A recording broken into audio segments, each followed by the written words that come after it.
السلام عليكم.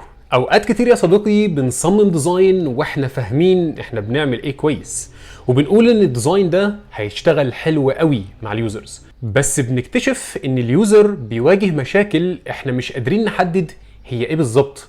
وده غالبا بيحصل يا صديقي لاننا ركزنا بشكل اكبر على الشكل ونسينا واهملنا جانب هو حاسس بايه. وعشان كده ظهر عندنا تول اسمها الامباثي ماب. هتقول لي يعني ايه امباثي ماب يا حجاج؟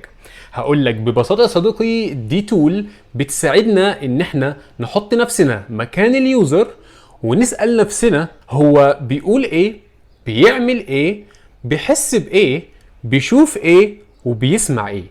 واي حاجه ليها علاقه باليوزر في الانتراكشن بتاعه انت بتقدر تفهمه. وخليني اديك مثال عملي. تخيل انك بتصمم فود ديليفري اب واليوزر قاعد بيطلب مستعجل وجعان. لو مش مستخدم الامباثي ماب ممكن تحط الفلو بشكل معقد اكتر، او الدفع يكون بشكل خطوات اكتر قبل ما يقدر يطلب. ولكن لما تفهم احساسه واحتياجه انه هو عايز يطلب الاوردر في ثواني، انت هتبدأ تفكر دلوقتي ان انت تعمل له الفلو في شكل خطوة او خطوتين او 3 بالكتير، ويقدر يطلب الاوردر بتاعه. وهنا يا صديقي تظهر القيمة الحقيقية للامباثي ماب، لان اليوزر هنا بيبدأ يحس ان البرودكت ده فهمه ومريحه وحاسس بيه، فبيكمل التجربة وهو مستمتع.